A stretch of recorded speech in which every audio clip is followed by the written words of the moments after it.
So, are we going to be remaining or leaving tonight? Yes or no? I think if I had to say, I mean it's obviously too early to say, but if I had to say about Birmingham, I think Birmingham will vote to remain. Do you, looking back on the last couple of months of campaigning, would you agree that general consensus has been a bit bitter, it's been a bit reminiscent of the US elections, and a bit of no honest politics? We spoke to quite a few people earlier, and a lot of them were saying they've actually come away from this shutting MPs less because all they've heard is immigration, export. They haven't actually heard the facts, and a lot of young voters we spoke to haven't turned out to vote today because they simply don't know the facts to present opinion. I think that the referendum has shown Britain in its worst light. I think that no matter what the result, we have a huge conversation to have as a nation about what kind of nation we are. I think anything where there is a binary choice will pitch people up against each other, and all day while I was campaigning today in Yardley, the only message I really wanted to tell people wasn't just to vote Remain, it was that I still love you no matter what you vote for. And I mean, I don't need to speak about what this country has looked like in the last few weeks, and it has, to be honest, been very sad.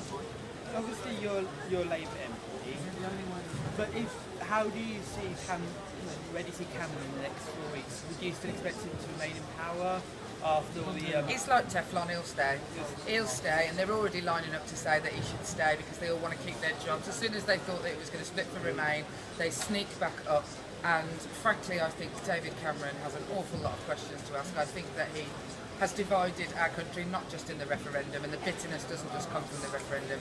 He has created a culture that is hate thy neighbour, whether that's because they're poorer than you, get more benefits than you, that they're from a different race, religion, whatever than you. I think David Cameron has questions to answer, and whilst I've been on his side until this point, that day is done.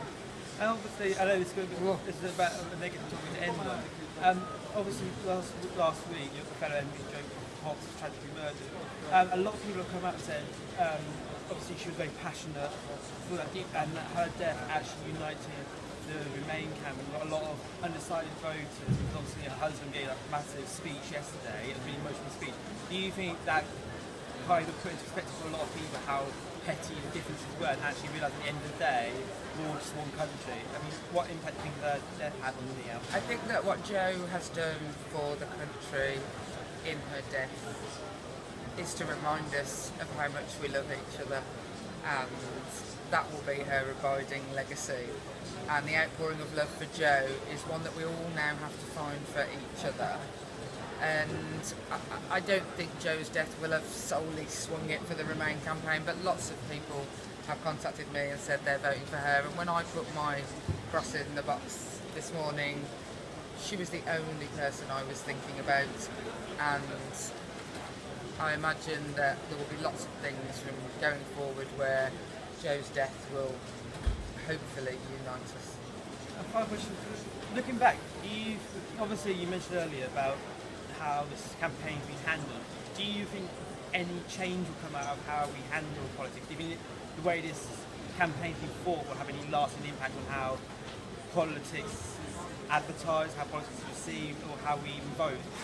I doubt anyone will be wanting a referendum anytime soon after this. I hope not to see one for a long while. I think that I wish that I could say that the events of the past few months, good and bad, will have changed politics, but we've had events like this before that were meant to change it.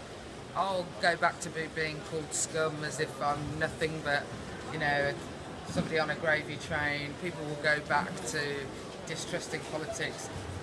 I hope that isn't the case, and I will do everything that I can to stop that being the case, but it's the triumph of hope over experience, perhaps. Thank you very much.